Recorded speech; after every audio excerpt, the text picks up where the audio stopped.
ce sont des oppressions masculines. Le fait de pouvoir proposer un espace en mixité choisie permet à des femmes ou des femmes qui se disent du sexe féminin d'avoir une plus grande liberté pour s'exprimer, de se sentir aussi plus à l'aise. Ça c'est souvent ressenti dans des ateliers. On vous parlera par la suite de plusieurs exemples d'ateliers qu'il y a eu. Mais aussi au quotidien où il y a des, enfin, du coup, les rapports de domination de genre ne se posent pas, en tout cas. Par contre, il y a d'autres formes d'oppression sur lesquelles on est encore on est sensible, mais qu'on essaye de se questionner constamment, même si le lieu se dit inclusif. Mais des fois, c'est des rapports d'oppression qui sont très inconscients, qu'on reproduit parce qu'on on les porte en nous depuis qu'on est depuis qu'on est né. Ça va être des rapports d'oppression qui vont plus être sur des oppressions liées au handicap, à la race, à l'âge aussi. Voilà, on en parlait, enfin, tu en parlais tout à l'heure. Du coup, la question du féminisme se pose et du coup de l'intersectionnalité, de partir du fait que les individus sont des êtres pluriels avec des identités très différentes. Et c'est vraiment prendre en compte que même si en tant que personne on vient, on a aussi plusieurs formes d'oppression et même les femmes entre elles peuvent aussi reproduire des formes d'oppression. Donc c'est vraiment prendre toute cette pluralité d'oppressions qui peuvent exister par rapport à la domination masculine et aux normes qui sont les normes hétéronormatives de notre société. Donc on a conscience de ça. Donc en fait, le lieu vraiment a un principe, c'est d'inclure donc tout le monde. Tout le monde est libre de venir proposer et participer aux ateliers, de venir dans le lieu une heure ou alors une journée. Il y a des femmes qui viennent tous les jours, il y en a qui viennent une fois de temps en temps, il y en a d'autres qui viennent comme elles le peuvent et selon leurs besoins et leur disponibilité. Donc ça, c'est vraiment une part très importante qui est valorisée dans le lieu. Voilà. Après, dans l'organisation aussi, on essaye vraiment de penser au fait que l'organisation soit la plus horizontale possible. Récemment, parce que du coup chez Joueur, c'est le lieu, mais elle est portée par l'association de la compagnie Ratibus. Et toute association fonctionne avec un conseil d'administration. Et donc là, par exemple, c'est un conseil collégial, donc ça veut dire que c'est plusieurs personnes qui ont décidé de s'inclure dedans et qui, du coup, décident de manière plus horizontale. Mais aussi, il y a beaucoup de décisions qui sont prises par les bénévoles elles-mêmes. Voilà. Je pense que j'ai fait un peu le tour par rapport à tout ça. Ouais. Ça me laisse, Mais oui, du coup, pour compléter un peu, qu'il y a un peu cette double organisation, l'organisation au quotidien qui se fait avec les personnes qui fréquentent le lieu au quotidien et l'organisation qui nécessite peut-être pour des événements qu'on va organiser qui nécessitent de prendre plus de décisions, où là, ça sera effectivement sous forme de collège, auquel, bien sûr, tous les bénévoles et toutes les adhérentes sont invités. Et donc, plus concrètement, on a quelques photos des événements, du quotidien du lieu et d'un événement qu'on a pu organiser, parce que aussi, la dimension interculturelle est très importante dans le lieu, puisqu'on vient toutes d'endroits un peu différents, on a toute une histoire, on part vraiment finalement de la personne pour décider de ce qu'on va pouvoir organiser et de ce qu'on va pouvoir faire. Parce qu'aussi, on vient avec ce qu'on sait faire, ce qu'on a envie de faire, ce qu'on a envie de proposer. Et ça fait toute la force du lieu finalement, puisque on part de ça et on l'applique avec les moyens qu'on a. Et du coup, par exemple, sur la photo en bas à droite, c'était au mois de mars avant le confinement. Et ben, il y a une femme qui vient tous les jours depuis 2 ans. Elle s'appelle Doriane et elle fait du tricot. Non, du crochet. Je confonds toujours les deux. Elle fait du crochet et du coup, elle vient faire du crochet tous les jours. Et on a eu aussi une couturière qui s'appelle Sarah, qui, elle a un style plus des années 70. Et il y avait également Alpha, qui lui est un couturier qui avait aussi envie de participer à la création d'une collection chez Jouer. Et donc, ensemble, ils ont monté ces quelques pièces. Bon, là, il n'y a que 4 images, mais il y avait toute l'idée aussi que, eh ben, au-delà du lieu, on va aussi occuper l'espace parce que du coup, une manifestation a été prévue le 14 mars. Et du coup, pour sortir finalement que de chez Jouer et de montrer aussi qu'on est là dans la rue et qu'on est du coup, avec les femmes, qu'on visibiliser notre travail et visibiliser aussi toute notre interculturalité dans l'espace public. Et il y a eu notamment une exposition photo qui résulte de 10 ateliers photos qui ont été menés avec les femmes qui venaient aussi dans le lieu. Et donc là, c'était pour, pareil, visibiliser l'espace. Et parce que l'expo photo, en fait, elle se situe en partie dans le lieu chez Jouer, mais se situe aussi dans les rues à filles. Et donc, la réflexion partait de les femmes dans l'espace public, notamment. Et l'idée, c'était de mettre des photos là où on n'a pas l'habitude de voir les femmes occuper l'espace. Je crois qu'il y aura quelques photos qui vont être montrées. Et donc, elles sont visibles dans la rue et dans tout le quartier. Et par exemple, on essaye aussi de, de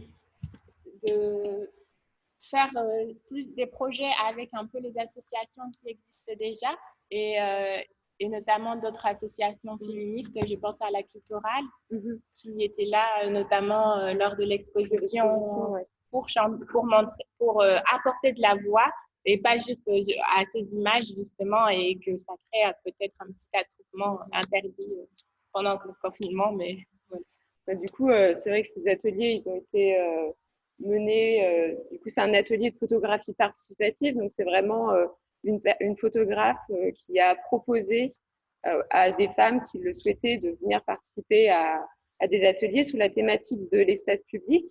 Et donc, là, il y a une dynamique dans l'atelier, une partie de l'atelier qui a été de faire des photos dans la rue et vraiment avec cette idée de questionner les endroits où habituellement il n'y a pas de femmes dans la rue et de questionner ce que veut dire squatter dans la rue. Et donc, ces grandes photos sont à ces endroits-là et posent des femmes qui ont, enfin là, c'est volontairement, qui ont posé, qui sont des mises en scène pour dire bon bah voilà, on est là et puis nous aussi on peut squatter dans la rue et qu'est-ce que ça rencontre pour les gens qui vont les voir et qui les ont fait aussi parce que pour les femmes qui les ont fait, moi j'en fais partie, c'était vraiment à un moment donné, ça a été spontané, on s'est dit ok ben on va faire ça, ça, ça et on s'est posé même sur la statue, la photo précédente, la statue principale de la place de Fives et on est monté dessus et on a fait toute une mise en scène pour aller dessus. Donc, ça a aussi interpellé beaucoup de gens qui ont vu ce qu'on faisait parce qu'on a eu un gros flash. On pense que c'est des photos qui sont prises la nuit, mais en fait, elles sont prises en plein jour. Et du coup, ça donne un effet aussi de nuit. Donc voilà, donc il y a toute une partie qui est vraiment sur cette question de ce que Sabrina disait, de où se trouve le lieu, qui occupe l'espace public et de vraiment aller questionner à partir de nous notre.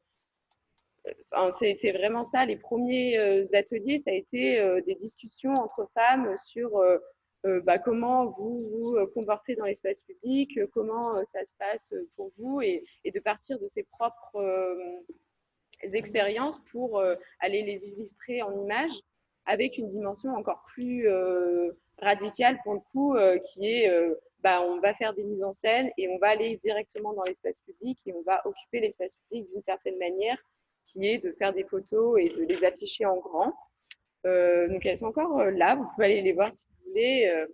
Et donc ça fait vraiment un lien assez intéressant avec le quartier de Fives, le lieu qui cherche aussi à la fois inclure les femmes dans le lieu chez le joueur pour avoir un espace le plus où les gens se sentent le plus à l'aise possible pour s'exprimer, proposer des choses, mais aussi aller dans la rue et rencontrer des gens dans la rue, parce que l'idée c'est pas de faire un endroit juste clos pour que des femmes. L'idée c'est quand même de réfléchir de manière plus large aussi à l'inclusion et à des choses aux discriminations, aux oppressions qui existent. Et du coup, pour conclure, Oui. on s'est dit qu'on allait vous lire un extrait de témoignage d'une femme qui a l'habitude aussi de fréquenter le lieu, puisque rien que de mieux qu'une femme, pour pouvoir témoigner aussi de leur expérience qui fréquente ce lieu. Alors,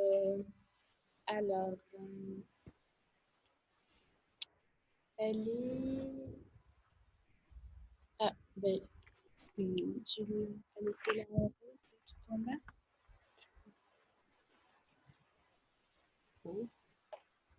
Ah bon. Du coup, elle s'appelle Fatma et c'est une femme aussi qui, alors sa situation à elle, c'est qu'elle cherche du travail, elle fréquente le lieu depuis 2 ans et elle habite dans le quartier de Fives et donc elle vient au quotidien participer. Elle a mis en place aussi des ateliers parce qu'elle a un diplôme dans le fitness et donc elle avait mis en place des ateliers de fitness, bouger avec Fatma. Et du coup, son témoignage. C'est un lieu vivant, plein d'activités dédiées aux femmes où on peut être à l'écoute ou écouter les autres. Si je devais choisir un mot, ce serait émancipation, parce qu'on peut être soi-même, exposer ses croyances, ses envies, ses passions. La fondatrice est une femme extraordinaire. Durant 3 ans, j'ai souffert d'isolement, notamment du rejet du monde professionnel, et chez Jouer m'a permis de me sortir la tête de ça et m'a comblée. Voilà.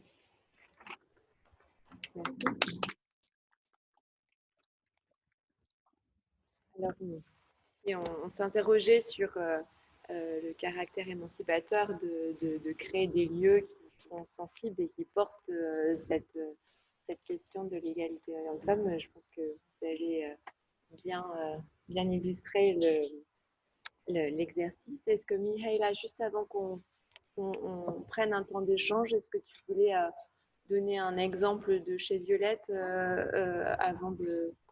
Je vais essayer de faire vite, comme ça on a nous reste le temps. En fait, chez Violette, c'est une association qui a été créée il y a 11 ans maintenant et qui est une association créée par les femmes et pour les femmes. Et dans ce que disait Clotilde, donc, qui est une asso ouverte aux femmes cis et trans,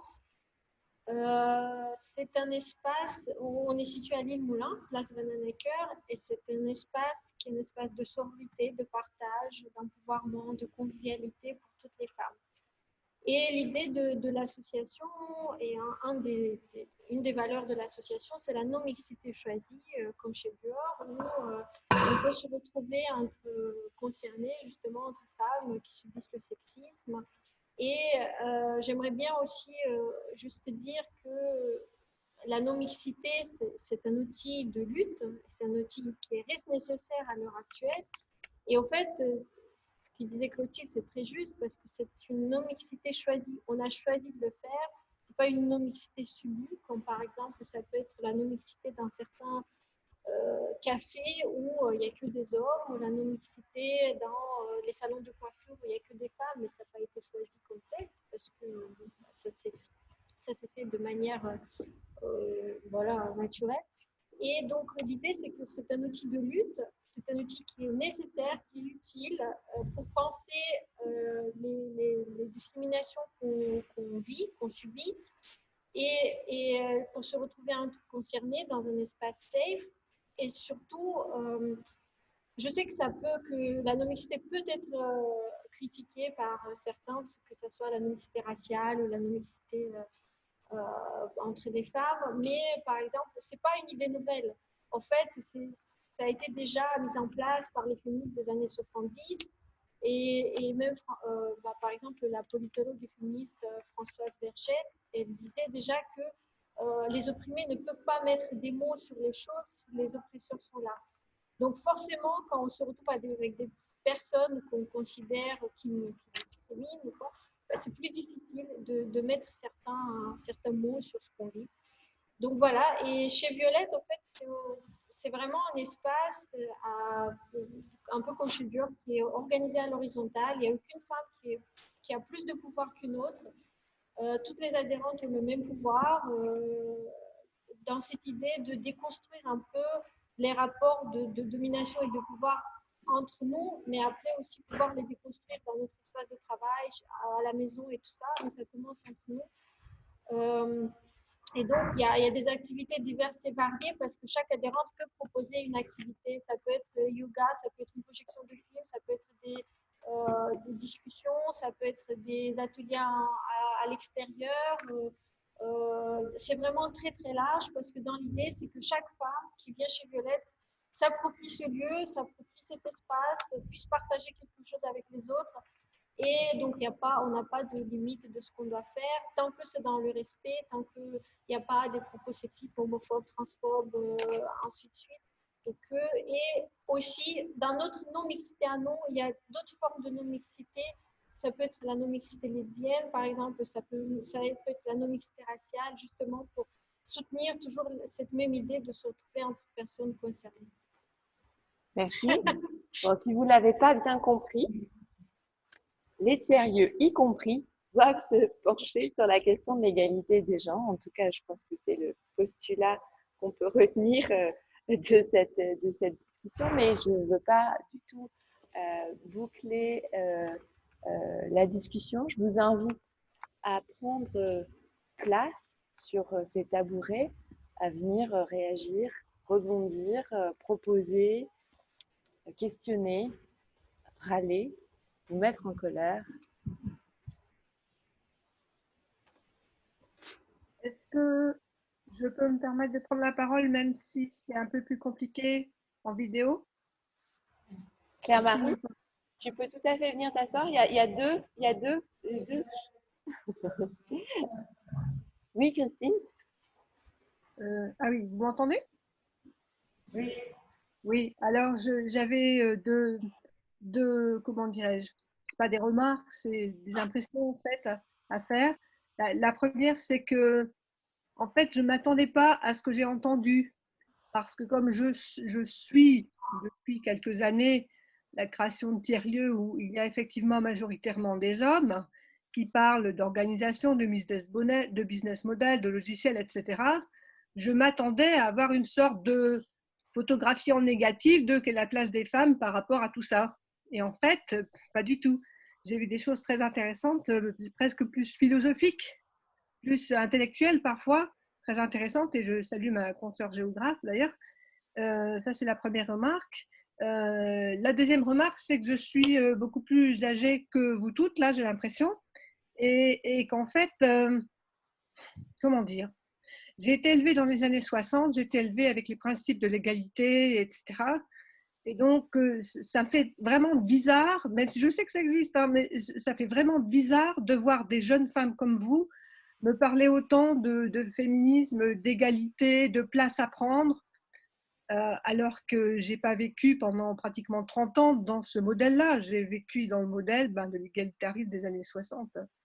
Il a fallu que j'arrive à l'université et à travailler sur l'économie, l'innovation avec, je ne sais pas, 70 à 80% d'hommes autour de moi pour ressentir ce que vous dites. Mais ça m'est arrivé après 40 ans, quoi. Voilà. Merci, Christine. Claire-Marie, tu voulais t'exprimer? Je tourne forcément le dos à quelqu'un. Donc bonjour, d'où je parle, comme dirait Mélia, pour placer un petit peu mon propos qui sera peut-être, je sais pas, une remarque, l'expression d'une colère, une question, je ne sais pas. Moi, ça fait une dizaine d'années que je suis dans cet univers des tiers-lieux, de l'innovation sociale.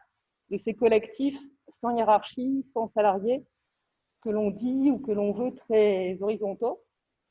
Et pour autant, on observe quand même que naturellement, il y a toujours ces mêmes hiérarchies genrées qui réapparaissent. Je ne sais pas pourquoi, mais il y a aussi, enfin, une piste que je vois, c'est la question par les compétences et les appétences des gens, peut-être. Par exemple, cet événement, l'organisation a été vraiment portée par Muriel, je ne sais pas si vous la connaissez. Muriel, on ne l'a pas vue sur scène, elle est venue là 5 minutes. Et voilà, son nom, il n'est pas sur le programme. Enfin, voilà, c'était un partage.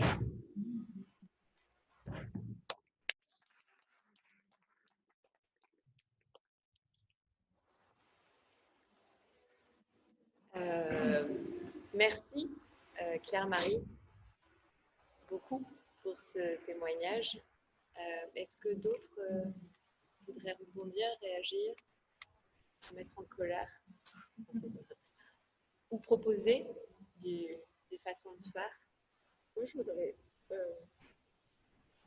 voudrais juste ajouter, pour moi, une remarque qui est assez importante, c'est qu'on parle de rapports hiérarchiques genrés, mais pour moi, il n'y a pas que le genre qui est vraiment une discrimination où les oppressions se discutent. Il y a vraiment aussi toute une panel très importante qui doivent être couplées avec le genre.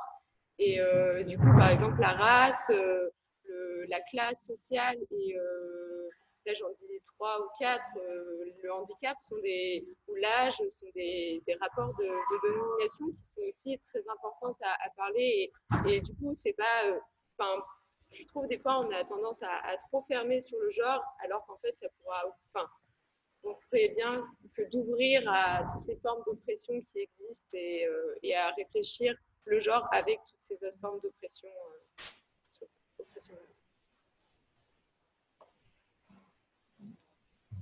Merci.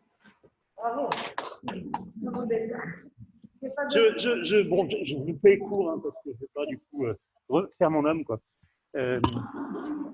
Mais c'est là qu'il faut parler? Oui. Ça marche. D'abord, je voulais vous remercier parce que vous m'avez permis de cultiver mon devenir minoritaire. Et ça me fait beaucoup de bien. Vous imaginez pas. C'est vrai, réellement. Et je pense que c'est ça qui peut-être sur lequel je voulais revenir et qui me paraît tellement important là-dedans, c'est cette notion de devenir minoritaire, pour revenir à cette notion d'intersectionnalité. C'est cultiver nos multiplicités. C'est pas parce qu'on est, comment dire, qu'on a une peau blanche et des organes génitaux masculins qu'on peut pas s'engager dans des devenirs minoritaires. Les postures, on peut les défaire. Et c'est toutes les postures. Et je voulais dire un truc plus général à ce propos, c'est que, en tout cas dans les milieux qui me concernent, moi j'aime plutôt des milieux friches culturelles, squats artistiques. Et au départ, dans les années 80-90, c'était des aventures très militantes, très politisées. Elles se sont quand même pas mal dépolitisées au fil du temps. Et les tiers-lieux, ils arrivent un peu plus tard et ils ne sont pas non plus dans un mouvement a priori très politisé. Le tiers-espace, c'est bien comme tentative de repolitiser tout ça, mais c'est une autre histoire quand même. Le tiers-lieu, Raoul Dollenbourg, comme tu l'as vu, c'est pas un devenir révolutionnaire. Il n'y a pas de volonté de ça, clairement pas. Et en fait, je veux dire, ça nous manque. Moi, ça fait 2 jours que je suis là à discuter tiers-lieu et tout. Et du coup, là, je suis content. Voilà. Je vous remercie pour ça, pour repolitiser en fait nos enjeux. C'est essentiel. Et je pense que le lien, il est là, que ce soit dans le rapport à l'espace, avec le tiers paysage, avec cette question de l'espace liminaire, que ce soit dans le rapport au genre, avec le devenir non binaire, échapper aux hétéronormativités, que ce soit dans le rapport aux disciplines. Ce qu'on fait, ce qui nous intéresse, ce qui nous motive dans ces pratiques, c'est le devenir minoritaire. C'est comment on s'échappe des normes de classe. Et je pense que du coup, il faut être extrêmement clair sur les processus. Quand on les voit, il faut les nommer, de remise en norme, de remise à l'ordre dans nos aventures. Et je voulais juste relever cette chose frappante que je vois depuis 2 jours. Moi, c'est cet arrière-fond-là. On voit des hommes et des femmes noirs avec des slogans en lutte, hein, des poings levés, etc.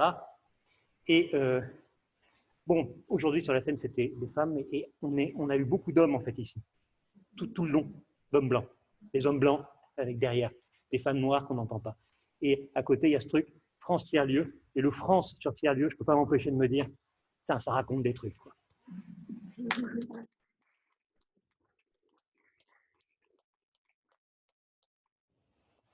J'ai envie de rebondir sur ça, si je peux, parce que je pense que ouais, c'est vrai que aujourd'hui, quand on parle de tiers-lieux de manière très institutionnalisée, on aurait presque envie de dire est-ce que c'est pas une penser à des tiers-lieux de manière dénaturée, parce que quand justement le livre de Great Good Place, Oldenburg, il ne fait que en fait, analyser des tiers-lieux, des espaces qui n'étaient pas cadrés à la base.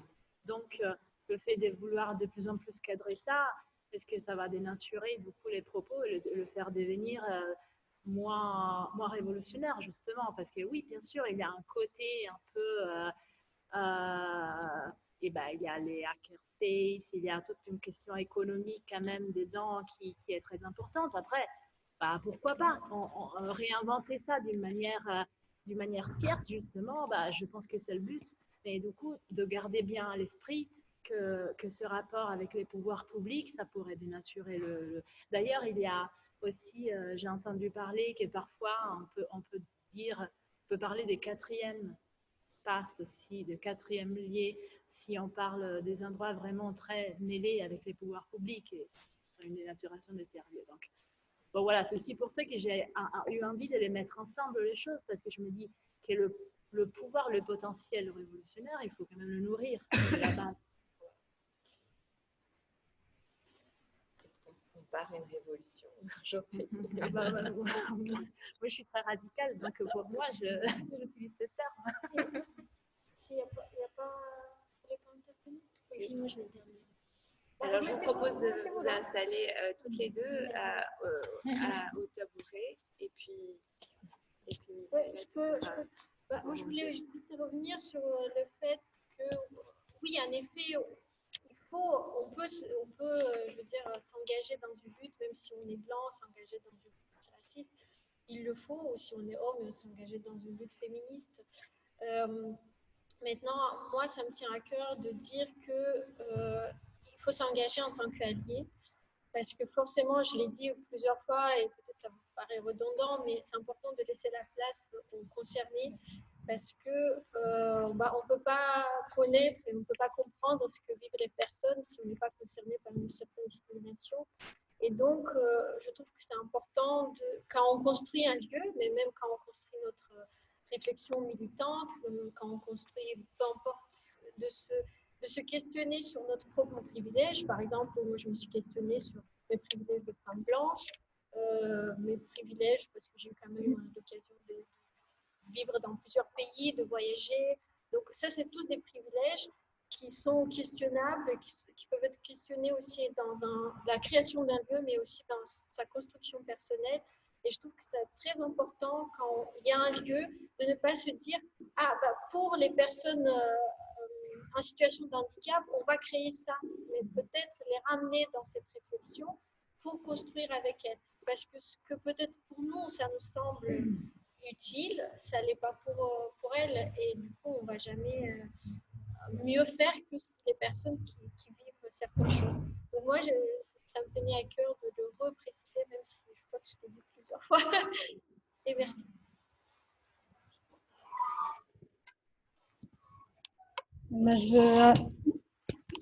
J'apporte une remarque et puis après c'est des questions. Une remarque, il y a des choses fort différentes qui ont été apportées avec des interventions d'hier et qu'il y a ici là. Hier, il y a eu une intervention d'une personne qui avait travaillé dans une cité sur Dunkerque, où ça parlait plutôt de culture qui était propre au territoire, avec les personnes qui habitaient sur le territoire. Et puis après, dans l'après-midi, un autre intervenant parlait de la culture, mais là d'une manière très différente, de la culture qu'il fallait mettre à disposition des personnes en difficulté, comme ça très différent comme façon de considérer. Et là aujourd'hui, on tourne sur un lieu où la culture est partagée en fonction des personnes qui participent à la vie du lieu et qui est valorisée par l'art tout à l'heure comme sur les photos. Enfin, je trouve que c'est deux choses qui ne s'opposent pas forcément parce que là, par l'art, la mise en photo, ou les vêtements, tout ça, ça se met. Enfin, je trouvais ça, j'ai trouvé des discours vraiment très, très différents. Enfin, vous voyez ce que, enfin, je sais pas si vous étiez, ben oui, vous étiez là hier. Oui, j'étais là hier, mais du coup, j'étais curieuse de comprendre. C'était hier soir, c'était hier soir à 19h en fait. Bon, là, c'était l'inverse d'aujourd'hui. Il y avait 5 hommes en costume cravate. Et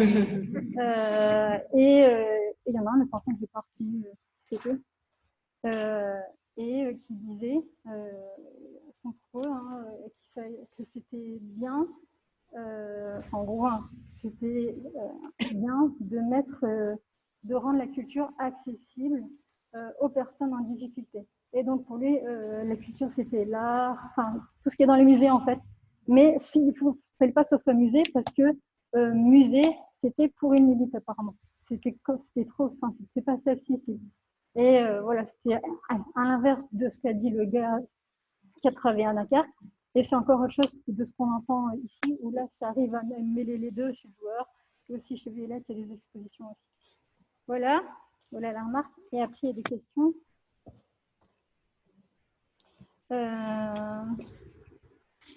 Oui, dans la façon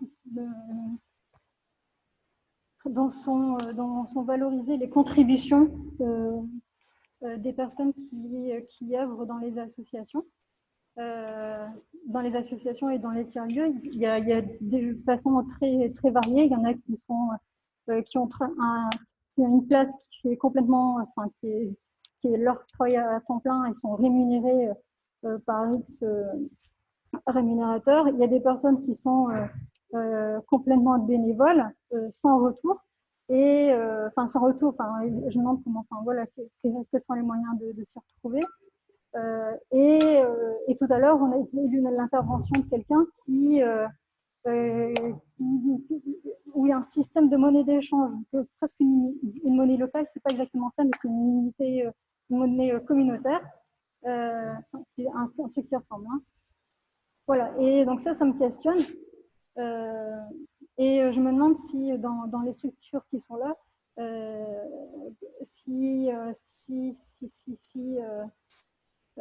si tous les bénévoles ont accès à toutes les activités gratuitement ou à prix complètement accessible ou pas. Je me demande avec je sais que il y a la chaufferie et ça profite. Je ne sais pas s'il y a un lien entre les deux, mais j'ai pu voir qu'à ça profite, il y a à chaque chaufferie, il y a des ateliers à prix accessible et qu'à ça profite, il y a des choses qui ne sont pas accessibles du tout par tout le monde. Et je me demande s'il y a un lien entre les contributeurs, si elles ont un avantage quand elles viennent œuvrer et si elles ont un tarif préférentiel. Je ne sais pas comment dire. Et puis pour les autres structures, et après j'ai encore une autre question. Chez Violette, tout est à prix libre, que ce soit l'adhésion, le prix sur tous les événements, tout ce qui se passe. Après, j'y suis chez Violette. Hein, oui, je sais. Donc voilà, c'est pareil, c'est une réflexion qui a été faite dès le début de la construction de l'assaut pour que ça soit ouvert à toutes. Parce que parfois, même si tu mets 1 euro, parfois c'est beaucoup pour certaines personnes. Et là, du coup, tout est à prix libre dans cette volonté d'inclusion pour tout le monde. Pour chez le joueur, du coup, on a une adhésion à l'année où il y a 2 tarifs fixes qui est de 15 euros ou de 10 euros pour les personnes en tarif préférentiel, on va dire. Mais évidemment, si on est face à une personne aussi qui n'a pas les moyens concrètement de mettre cette somme, on ne va pas non plus la réclamer. Voilà. Et les événements, ça dépend.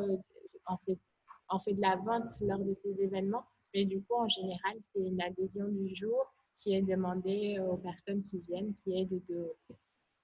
Et pareil, si c'est concrètement une personne qui n'a pas de monnaie ou quoi que ce soit sur elle, on ne va pas être non plus à dire, eh ben non, vous ne pouvez pas. Nous, il y a différents niveaux de bénévolat et de contribution et de rétribution. C'est un gros chantier dans lequel on vient de se lancer avec Claire-Marie, justement, de commencer à faire le point un peu là-dessus. Les adhésions à l'association, jusque maintenant, on peut adhérer soit en argent, en monnaie de cash, en mallette de cash.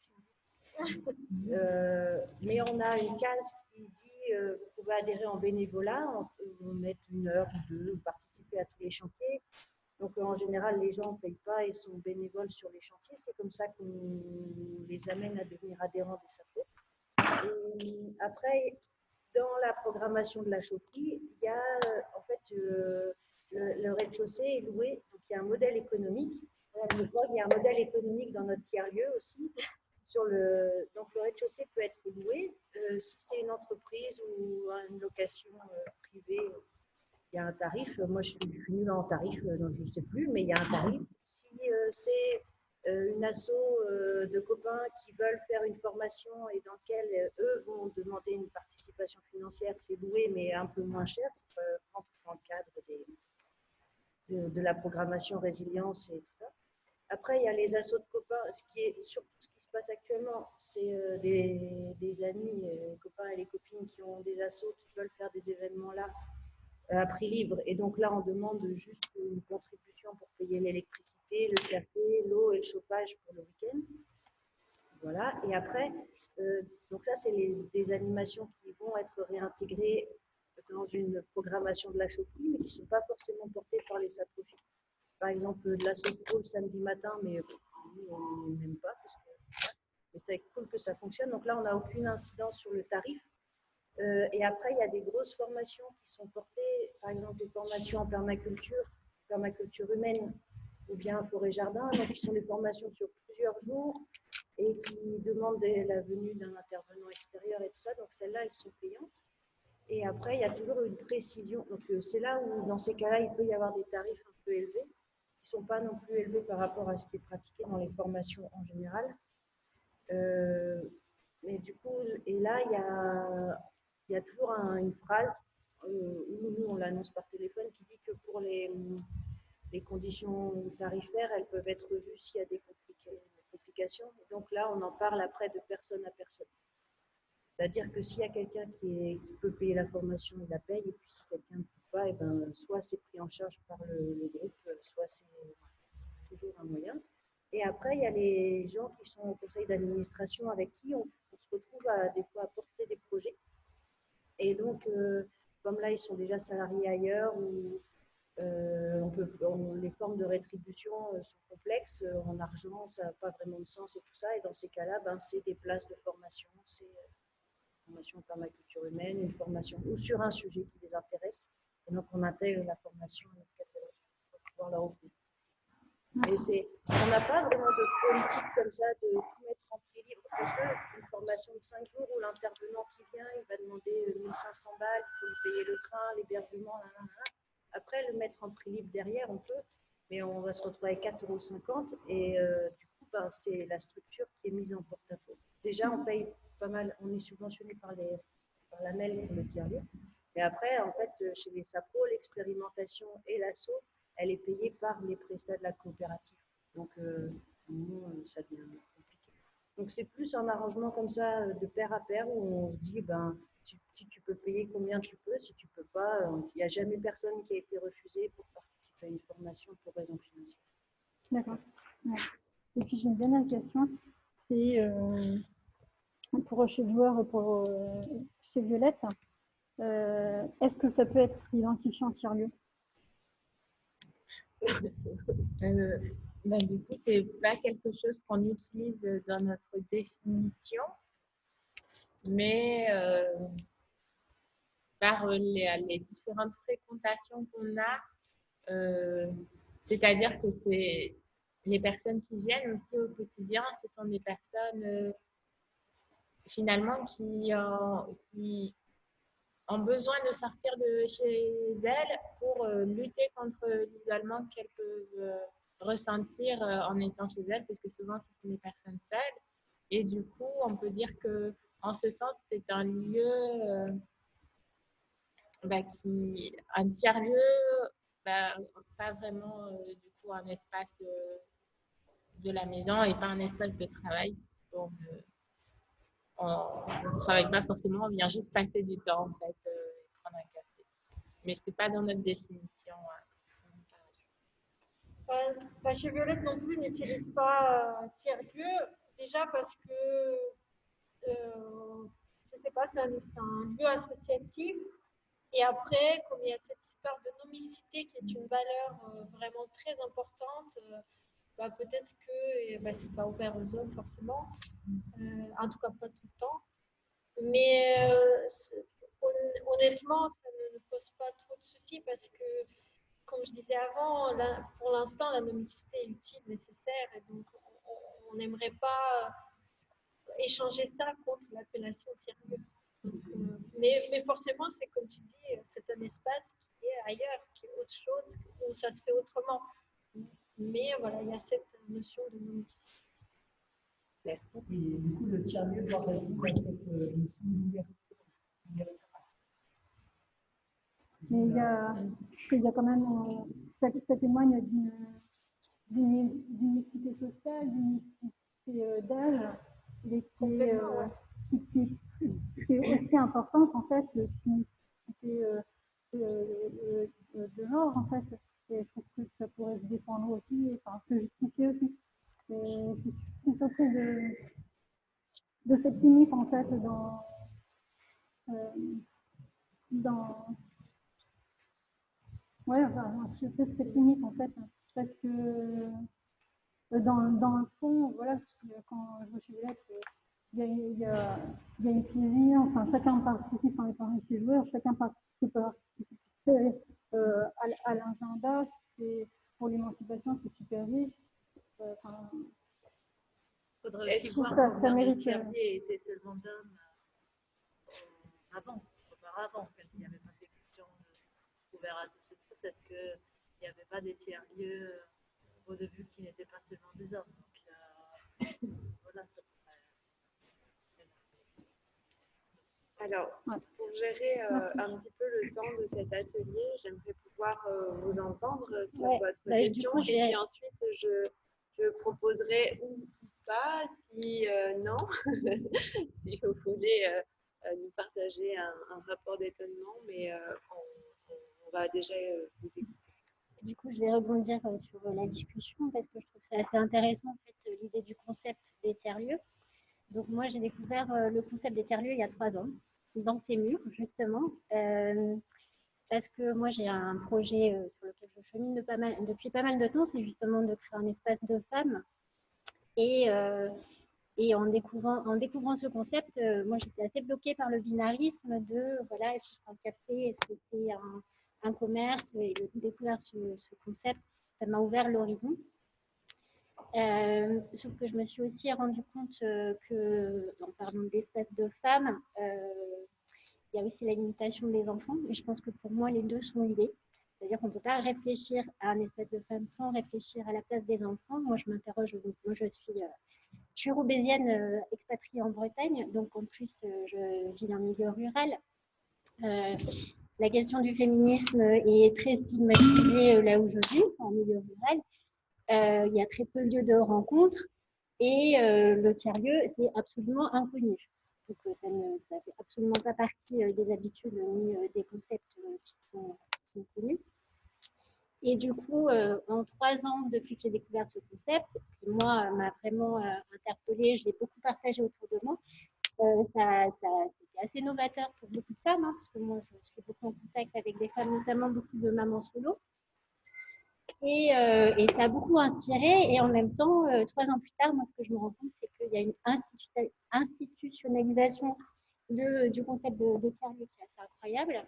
Même la transformation des espaces qui se ressemblent un peu tous aussi, je trouve, de plus en plus. Une esthétique assez similaire. Et j'ai participé ce matin aussi dans l'atelier agriculturelle. Et encore une fois, j'étais très contente de participer à cet atelier parce que ça me relie à la question de la ruralité.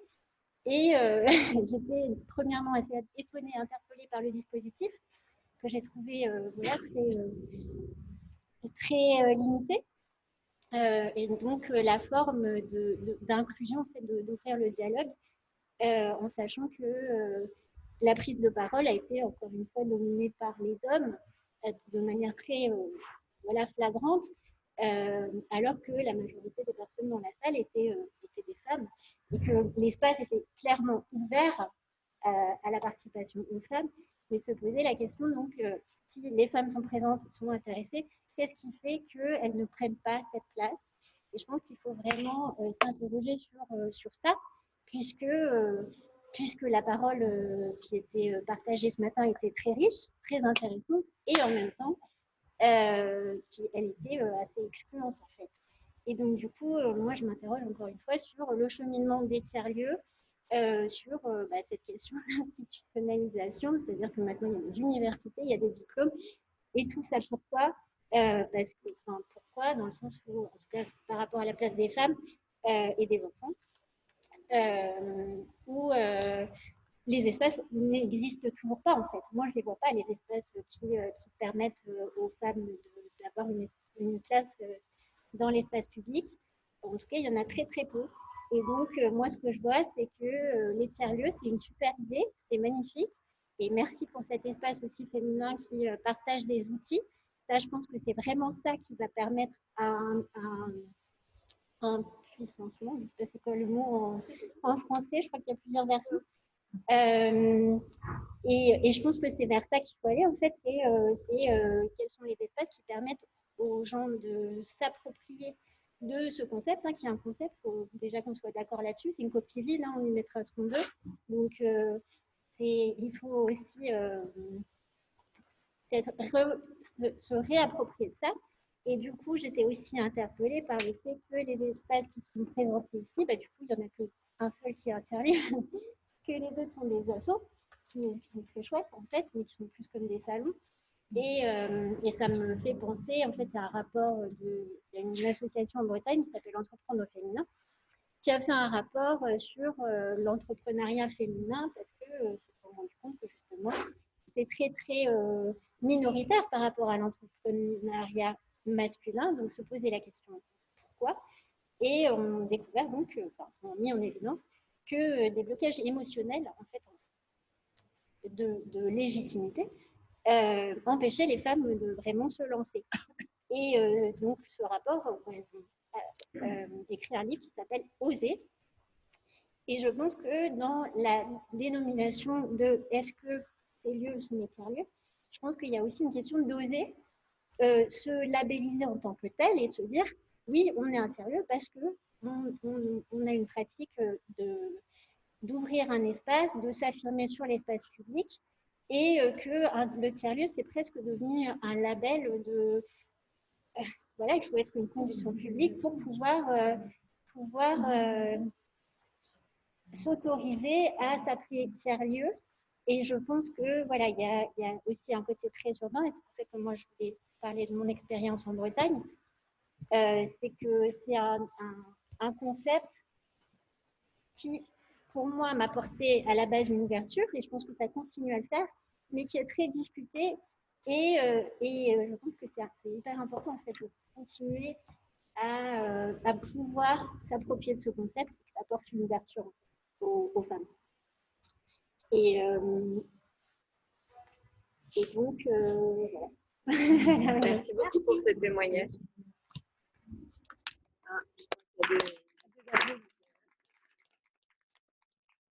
Moi, je voulais juste apporter de la nuance sur ce que j'entends depuis tout à l'heure sur le terme tiers-lieu, de mon point de vue. Donc moi, je représente la coopérative des tiers-lieux. On est un réseau régional en Nouvelle-Aquitaine. Et justement, on se défend complètement de cette notion de label. On ne veut absolument pas tomber là-dedans et en sortir parce qu'effectivement, le risque d'institutionnalisation, il est fort, il est là. Il est représenté notamment par France Tiers-Lieux, mais qui essaye de sortir de ça aussi. En fait, il y a l'État qui porte une politique publique en faveur des tiers-lieux Et il y a les acteurs qui font remonter ce risque-là. Donc France Tiers-Lieu essaye de coordonner tant bien que mal les deux mouvements, on va dire. Donc je rejoins plein de choses de ce que tu as dit, effectivement, et sur ce que tout a été dit, sur tout ce qui a été dit tout à l'heure, sur comment les tiers-lieux peuvent être beaucoup plus ouverts sur la question des femmes, de l'intégration des femmes dans la société. Mais juste, pour moi, vous êtes tous des tiers-lieux. Enfin, en fait, dans notre définition à nous, si vous vous reconnaissez dans le terme tiers-lieu, bah, tant mieux. Pour moi, c'est pas tant cette mixité dont on parle aussi, qui m'interroge, qui me semble être ce vers quoi il faut aller, mais c'est pas parce qu'il y a un lieu que de femmes qu'on peut pas être un tiers-lieu. Je suis tout à fait d'accord là-dessus. C'est la démarche et la posture dans laquelle on monte le projet, on met les acteurs ensemble autour de la table, on regarde un petit peu ce qu'il y a besoin sur le territoire, et en ça, je trouve que toutes vos initiatives font carrément tiers-lieu, parce qu'il y a des besoins dans les quartiers, il y a des besoins dans des territoires pour des femmes, et il n'y a pas de réponse, comme c'est le cas chez toi notamment. Effectivement, je suis bretonne en plus, donc je vois bien de quoi tu parles. Et du coup, tant mieux que ces lieux-là existent, tant mieux qu'il y ait des réponses à ces besoins. Voilà, je pense qu'il faut dépasser en fait le sujet du tiers-lieu. Est-ce qu'on est un tiers-lieu? Est-ce qu'on peut se reconnaître dans le label? Moi, j'ai envie de dire, on s'en fout du moment qu'on fasse des choses localement qui répondent à des besoins de société et à des besoins individuels et collectifs. Voilà, je voulais juste dire ça. Merci.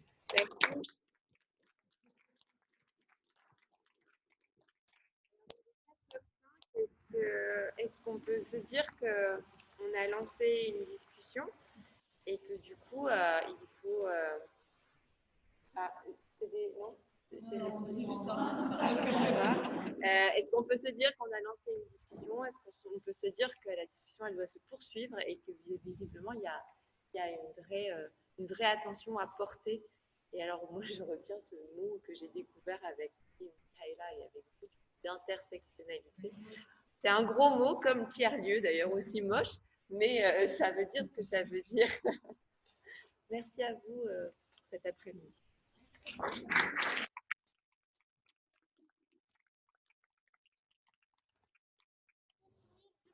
Sur quelque chose que tu as dit et qui est très intéressant, il y a une solution très simple à comment rendre la parole plus égalitaire. Dans une assemblée comme ça, c'est d'avoir une maîtresse de parole qui chronomètre le temps de parole et qui ne donne plus la parole aux hommes si à un moment donné on voit qu'il y a trop d'hommes qui prennent souvent et tout le temps et longuement la parole. Et ça fonctionne très bien.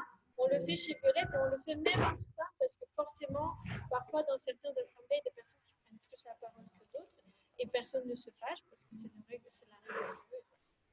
Donc, je voulais finir sur un truc. Voilà, un petit outil à mettre en place dans vos structures partout. Avant de s'en aller, juste, on ne va pas oublier les gens qui sont avec nous, les personnes qui sont avec nous en visio, parce que ça fait partie du jeu. Est-ce que vous avez, Christine, apparemment tu es toute seule là. Est-ce que tu as des questions ou des remarques à ajouter avant qu'on puisse clore ce temps? Non, c'est félicitations à ce débat, c'était très instructif. Ça change un peu, mais j'ai apprécié, donc je suis encore là, voyez-vous, à vous écouter. Merci Charlotte et merci Christine, il y a Mélia qui a un petit message pour toi. Oui, Madame Liepoque, ça fait longtemps que je dois vous envoyer un mail pour vous remercier. Parce que vous étiez ma prof en débat urbain et c'est grâce à vous que j'ai découvert la résilience et les systèmes urbains. Voilà, merci beaucoup. Ah bon? D'accord, merci.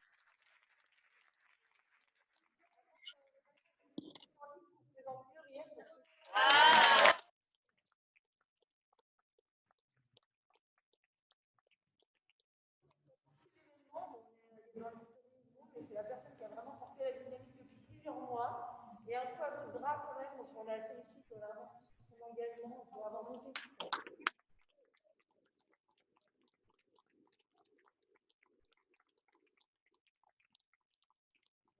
Je me glissais à l'oreille qu'en attendant le prochain atelier sur les femmes et les tiers-lieux, il y a un forum sur les tiers-lieux via notre site et sur lequel on peut tout à fait commencer et suivre les échanges pour utiliser tout le potentiel de ces tiers-lieux pour faire de la place à toutes sortes de minorités.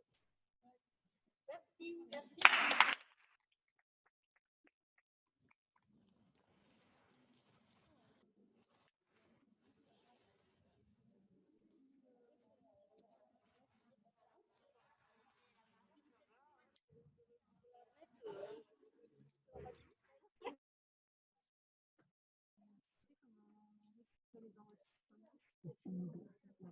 Demander.